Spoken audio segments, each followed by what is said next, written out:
Hello, it is David Mamano, and you are listening to The David Mamano Show. Thank you so much for joining us today. Every Wednesday morning, I have a brand new guest, and some guests have been in prison and then came out and been entrepreneurs. That was a couple weeks ago. Today, I don't think my guest has been in prison unless there's something he's hiding. He looks like a distinguished gentleman, so I'm going to say no. Mark Schaefer, welcome to the show. I've never had an introduction like that before. I can verify that I have not been in prison. No, so a couple weeks ago, I had a guest on. His name is Damon West, and I think it's 2 weeks ago now. This guy is, Texas guy. He was a Division I quarterback and got injured. Ended up getting into meth. Became labeled the drug pin, the kingpin drug dealer of Dallas. Got arrested, 65 years in jail. Whoa. But whole story, but made it out in 7 years because of what he did in jail for parole. Yeah. And now he speaks about 240 events a year telling a story and how he helps people. So, well, I'm happy to hear that. Yep. So, but I'm glad you haven't been in jail. You've been able to make impact without having to get your tuchus beaten up a couple times. But but well, excited I never to have said you. I didn't have my tuchus beat up. I mean, I am in marketing, Yeah, just not in jail, right? So, yeah. Well, Mark, you are, for those that don't know you, I want to preface the show here that if you do listen to the whole show, you are going to get some nuggets, many, many nuggets of wisdom from a marketing guru who learned from the best. And when I say the best, I'm talking like Peter Drucker. If anybody, if you know marketing, Peter Drucker is like the kingpin of marketing, we'll say, speaking of kingpins. And what's great about Mark here is that he doesn't limit himself to working with big corporate companies. He also works with medium and small sized businesses, and very approachable, very friendly, very helpful, and very, very creative and knowledgeable. So we're going to get some great nuggets and tips to help your small to medium sized business. Or if you happen to be listening and you have a big business, we'll help you as well. But Mark, again, welcome to the show. I just want to kind of give a little overview. So, so you did study with Peter Drucker, which is amazing. And that was at the Drucker School of Management where you got your MBA, correct? Mm-hmm. And so you kind of caught him at the tail end of his life, right? So that was pretty amazing that you had that opportunity to overlap your circles with him, So. Oh, it was the highlight of my career. I mean, he's legendary, and it's funny. One time, a couple of years ago, I got to meet over a Zoom meeting one of my heroes, Philip Kotler, who is generally regarded as the father of modern marketing. And I was just sort of overwhelmed when I met him because, I followed him for so long. And I think at that time he was 92. And I said, gosh, Dr. Kotler, I'm just so humbled to meet you. And he said, I'm humbled to meet you because you studied under Peter Drucker. Wow. And he said, I've never met anyone who studied under him. And he said he regarded Peter Drucker as the first marketer. Mm. He said, the very foundational ideas of modern marketing were laid by Peter Drucker. So it was truly extraordinary to be able to study under him for 3 years. Well, you met a legend, right? You got to interact and learn from a legend. It's not like you just met him once or twice. You got to learn from him, which is super fantastic. Yeah, I mean, he was my mentor. Yeah, amazing. Not only was he a great marketer, but just business overall, right? I mean, my favorite quote about business is, what is it? Culture eats strategy for breakfast, right? I mean, that's one of my favorite quotes from him. I'm a big culture guy, right? So what's amazing, I think he died about 15 years ago, and he is still so relevant. You still see his quotes all over the web. And I mean, one of my favorite books is Innovation and Entrepreneurship that he wrote, I think it was like 84. Wow. And he basically predicted the gig economy that we have today. Wow. And it's still an amazing book. I read it about every other year or so. Oh, good for you. Excellent. I see you have an extensive book collection behind you. So maybe they're all mine, actually. Yeah. Well, you are a marketer. You are a marketer at heart, right? Yeah, I mean, mom didn't raise no dummy. You're not going to make any money selling Peter's books, right? So, right. So, Mark, you are famous for taking complex concepts and converting them into easy to understand trends. And I want to get into that a little bit. You have a relatively new book out called Audacious: How Humans Win in an AI Marketing World. So I definitely want to dig into that as well. You have been featured in many, many famous media such as Wall Street Journal, CNN, CBS, New York Times, Time Magazine, etc. And you've done some incredible things. I believe you have, if I counted correctly, about 13 books. Is that correct? Depends on how you count them. Yeah. There's 11 books, and there's 2 workbooks, and then there's also second editions of books. I think if you put them all together, it's about 16. But in terms of like epic kind of books, I usually count it as like 11. Okay. Well, I gave you a little bonus there, so I said 13. But yeah, you counted the workbooks probably. 11-ish, we'll say. Yeah. Yeah, 11-ish. You got a great quote that I love too.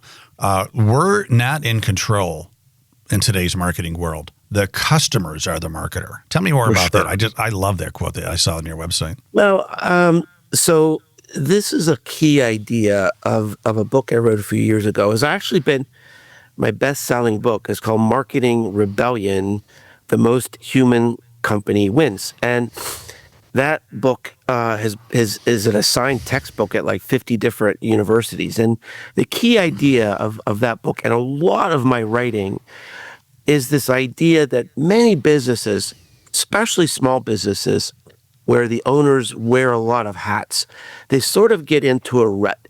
They do marketing the same way, over and over again, and they learned how to do something maybe 5 years ago. They took a class and they just keep doing it. And most businesses, what I find, and most marketing departments, they don't look up. And they don't like assess, how does the world really work today? And today, our customers have the accumulated knowledge of the human race in the palm of their hand. They can make really good decisions. They don't need our ads, and they don't need us to interrupt them, maybe like they used to 20 years ago. And their expectation of marketing, their expectation of what they can get from our businesses is much different today. And a key concept is that, now this is research that was completed by McKinsey in 2019. So this was before the pandemic. So I think this statistic is even bigger today, but they completed this amazing study. They analyzed more than 200,000 customer journeys, and they found that 2/3 of our sales is happening without us. And intuitively, that kind of makes sense. If you think about, why did I buy this or why did I buy that? It's because other people were talking about it. Our neighbors, our brother, someone that we trust said, oh, wow, this is the thing. This is the suitcase that you need to buy. Or, oh my gosh, I just discovered these hiking shoes and they're the best. So intuitively, we kind of know that's true. So the customers are the marketers. The customers are the marketers. Now, this 2/3 number, I would love to see. Actually, I'm visiting McKinsey in a couple of weeks. I'm going to challenge them to see if they can update that number or see if they have anything more current. I think the number is even bigger than that now, especially with young people today. So the implication is, at a minimum, if 2/3 of our marketing is happening without us, if the customers are in control, that's the real mindset we need for success in marketing. We need to create stories and ideas and experiences that are so cool, so unmissable, so worthy that our customers can't wait to tell other people about it, because that's the most powerful, trusted type of marketing we will ever have.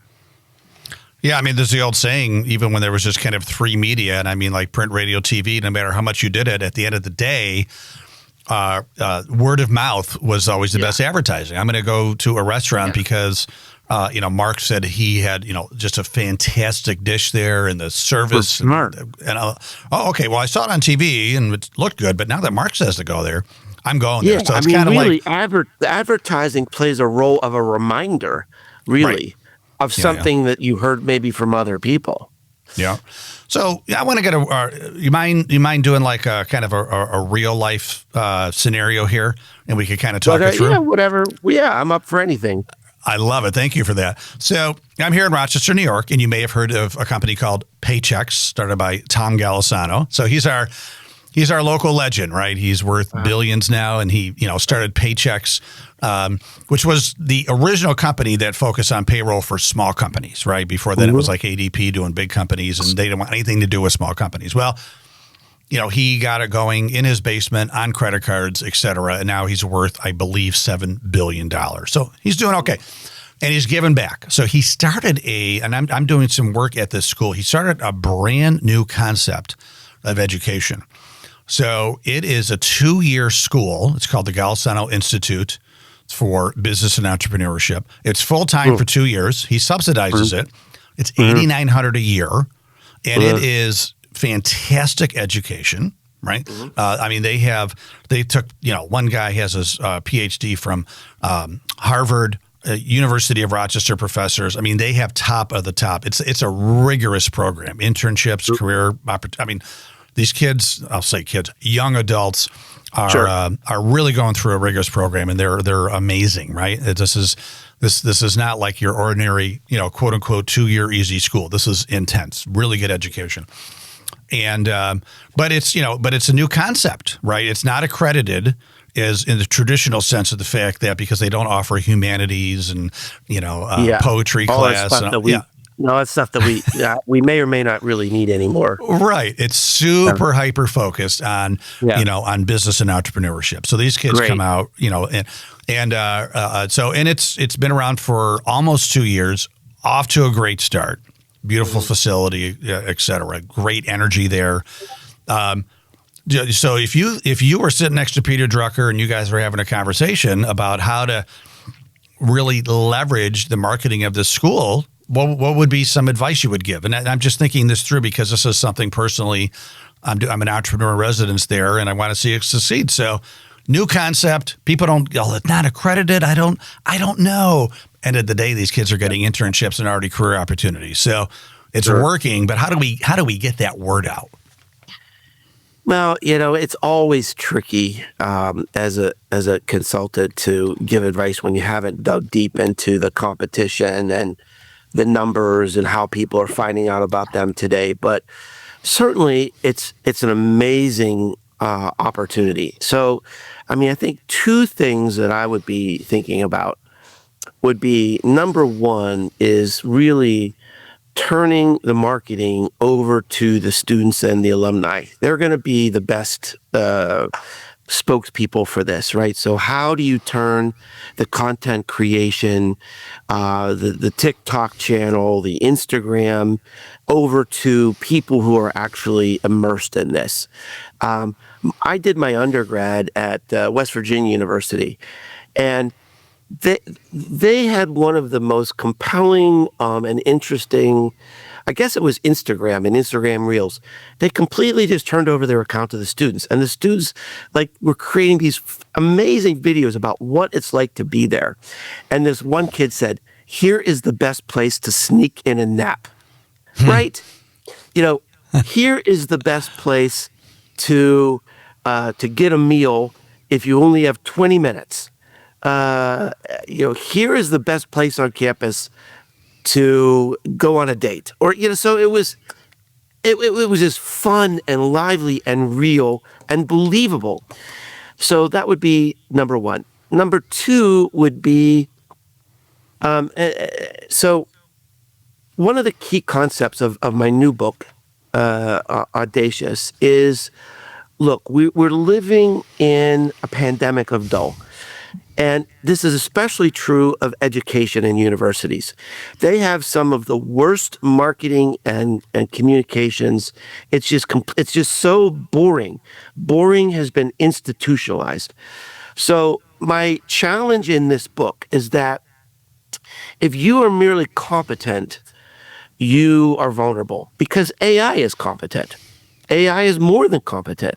So you've got to reach down deep and create content that's exceptional. And so what I did is, over a period of 2 years, I got to meet and interview creatives who are really breaking through the ice, creatives who have become the signal above the noise. And they're doing it in three ways. One of them we've already talked about, so we'll cover that last. But number one, so what is marketing?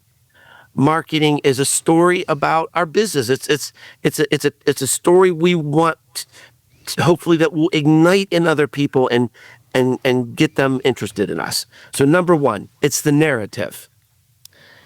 Number two, it's where that story is told. And number three, it's who tells the story. So how do we twist the narrative? How do we tell a story in a different way where people will go, wow, I've never really seen that before? How do we break bad rules for good reasons? And I mean, again, I've worked with different universities, and it is just, they're so hierarchical and bureaucratic and legalistic, and it's not going to take much, I don't think, to break through the noise when it comes to universities. So number two is to tell a story in a different place. One of the case studies in my book is a company called Lithographs. This is a company that takes famous books, and they'll print the entire text of a famous book on a T-shirt or on a blanket. So they created temporary tattoos of every sentence of famous books, and they sent them to their fans. The fans put their tattoos on a body part, sent the photos into the website, and you can read an entire book on body parts, right? So it doesn't cost much money, but it's just twisting it. It's twisting the narrative and telling it in a different place.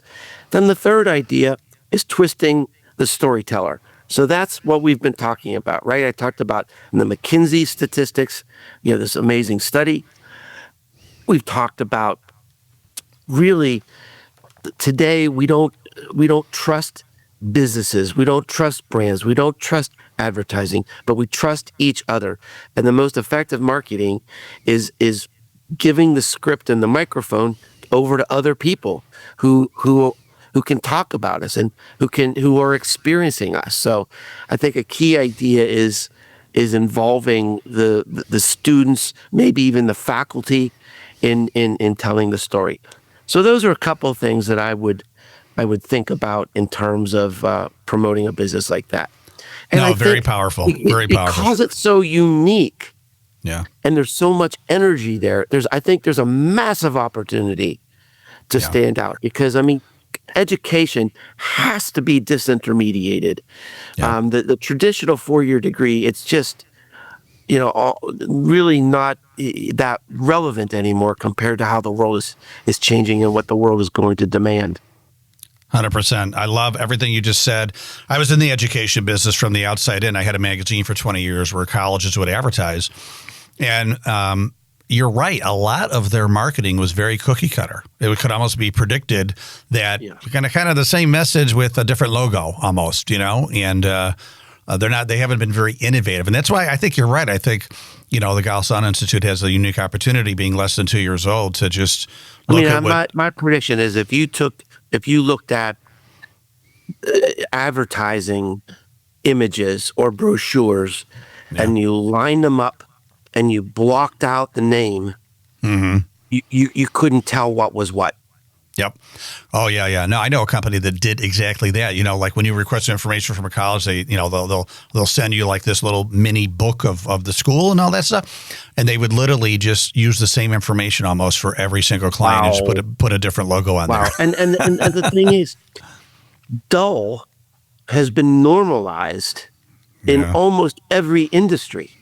Yeah. I mean, it's automotive. Yeah. We talk, universities, like wine. Yeah.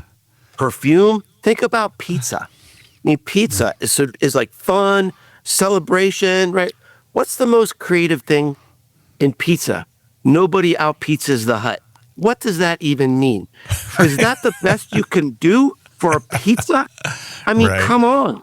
We got to get a little crazy. The only industry that I think has done a good job, and I think it is the dullest industry, is insurance, right? Look at 20 years ago, insurance is pretty dull, but now, now you've got flow from Progressive and you.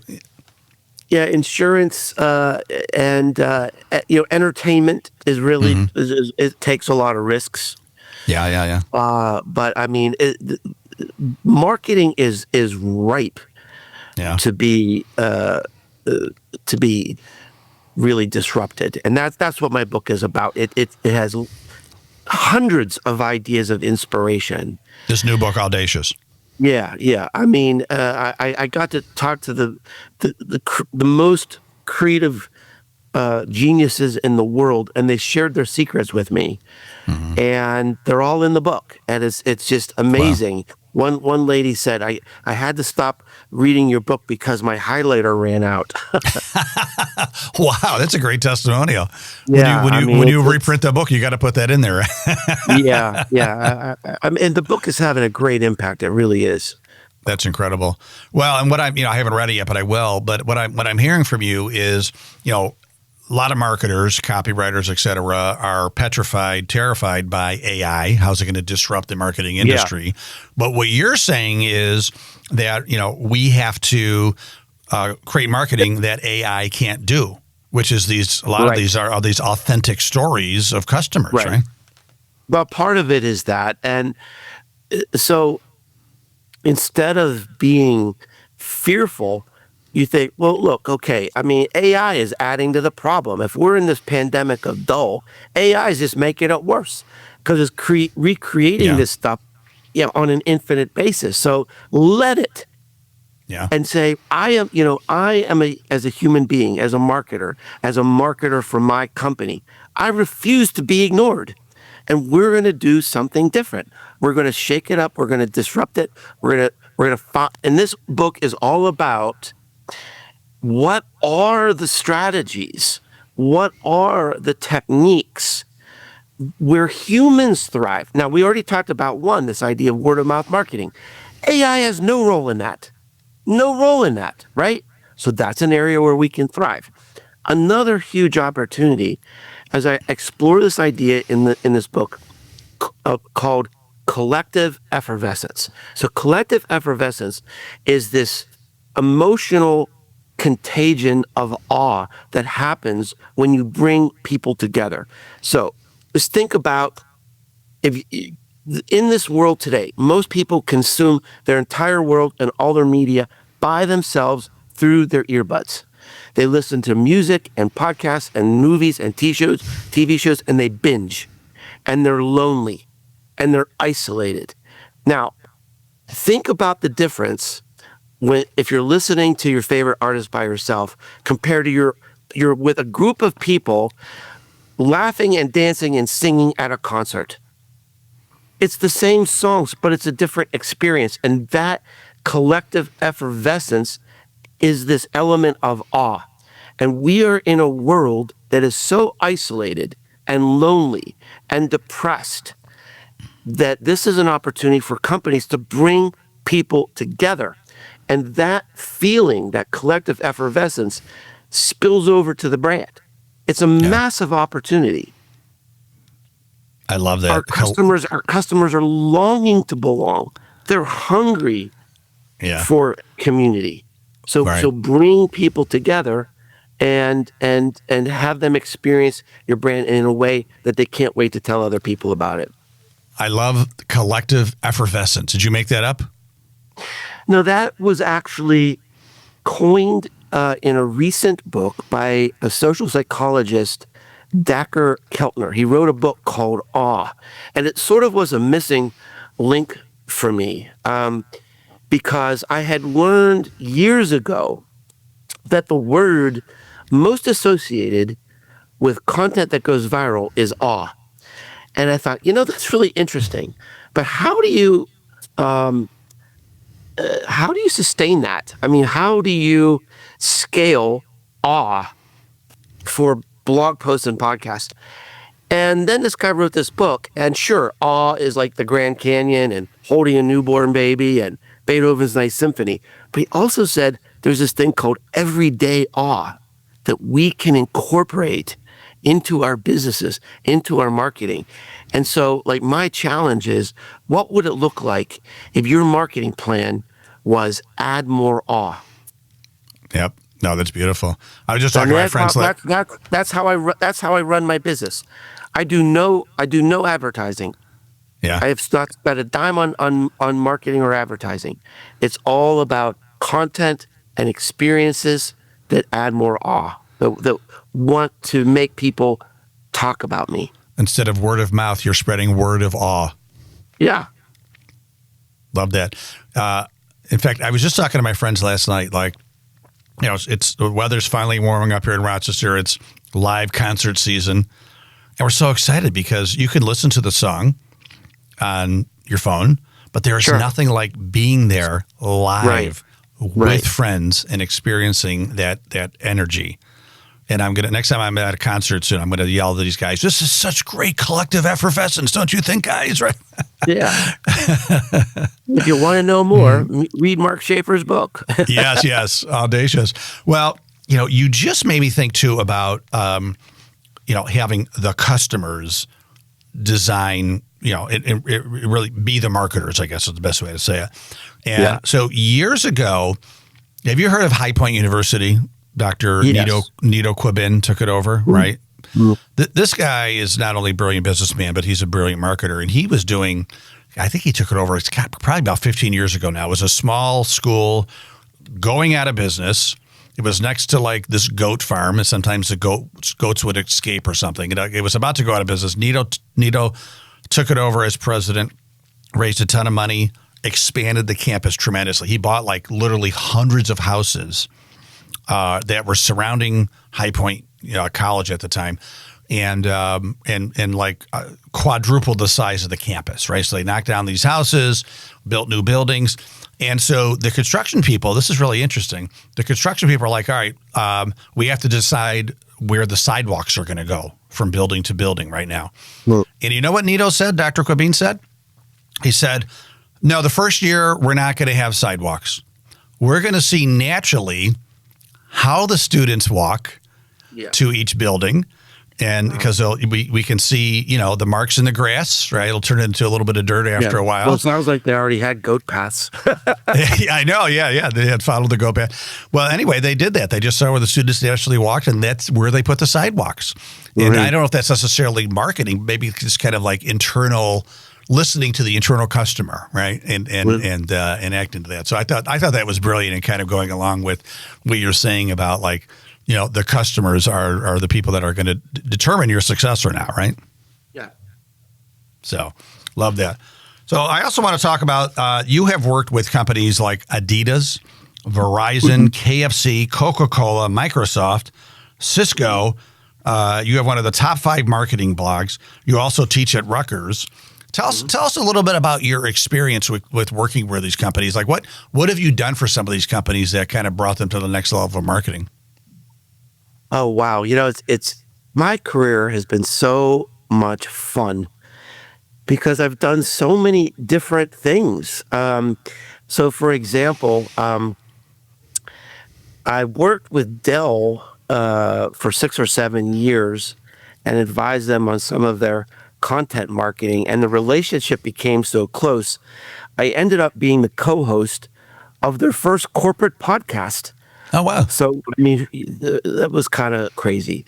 I had a 2-year contract with the U.S. Air Force to look at opportunities to bring virtual reality into their maintenance systems. I did a project with, Cisco was a lot of fun. I was on the cutting edge helping to create a personal branding program for their executives. And today, this has become probably the number one example of a company that's that has embraced sort of putting their executives on the front line as a corporate brand. Their problem was They're in Silicon Valley. They couldn't get enough great people to work for their company. They were competing with Apple and Google. And they said, if we had an unlimited budget, we still couldn't win this race because Apple and Google are seen as just being so cool that everybody wants to work for them. We have got to have our employees tell the stories.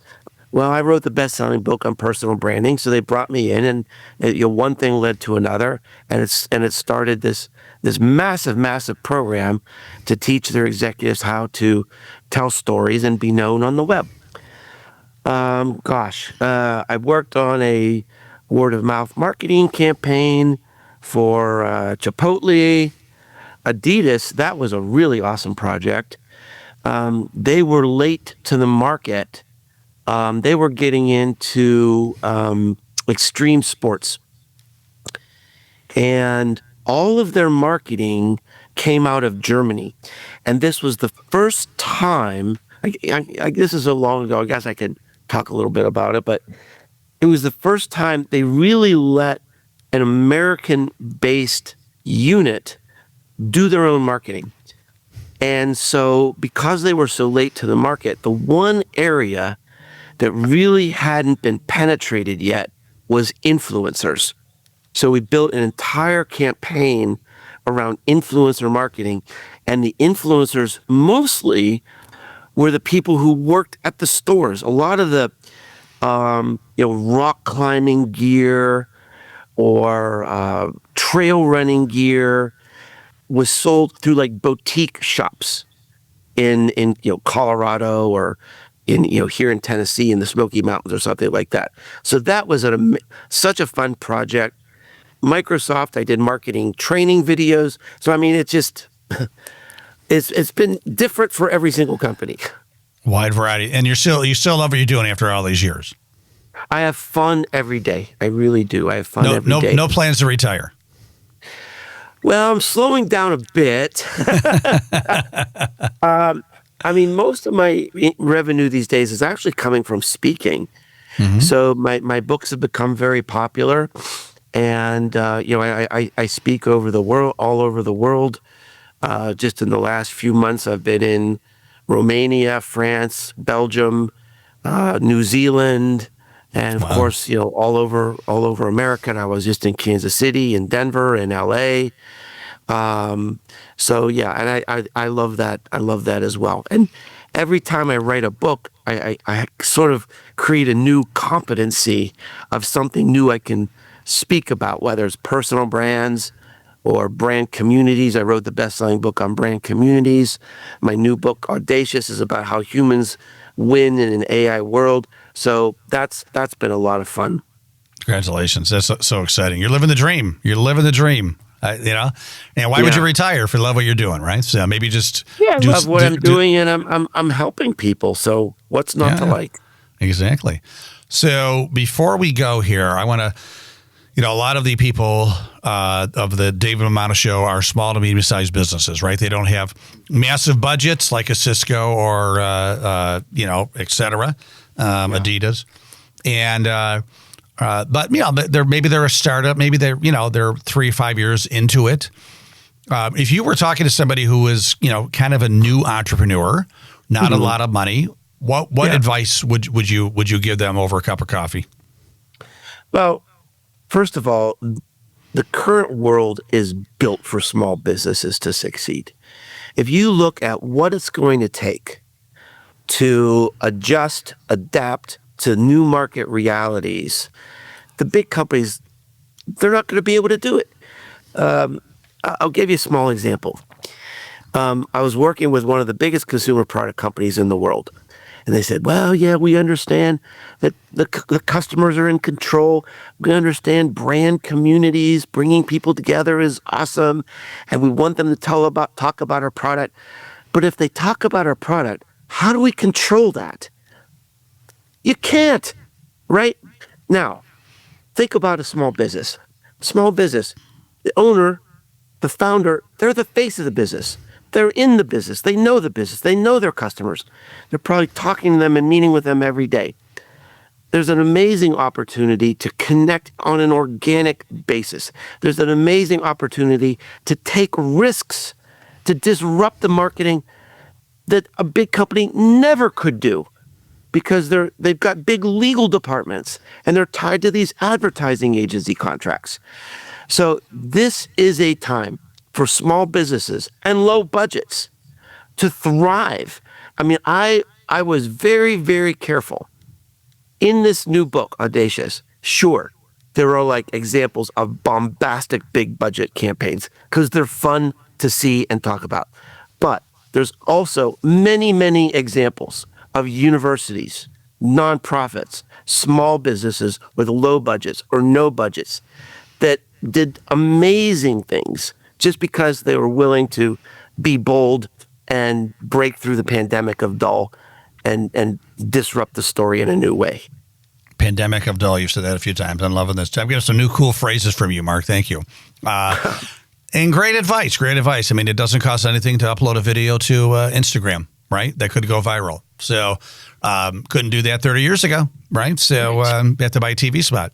So, Mark, super, super fantastic. Audacious is your book. Buy it on Amazon, and then you can see all the other 10-ish books that he has besides Audacious, and buy some of those as well. A lot best-selling books from a guy who really learned the trade from Peter Drucker, who is really known as the king and the father of modern advertising. So, Mark, thank you so much for spending time with us today. Truly appreciate it. If people want to reach out and connect with you, what's the best way to do it? Well, it's really easy. All you have to remember is businesses grow. You don't have to remember my name, let alone how to spell Schaefer. But if you can find businesses grow, you can find the books that we talked about today, my blog, my podcast, and all my social media connections.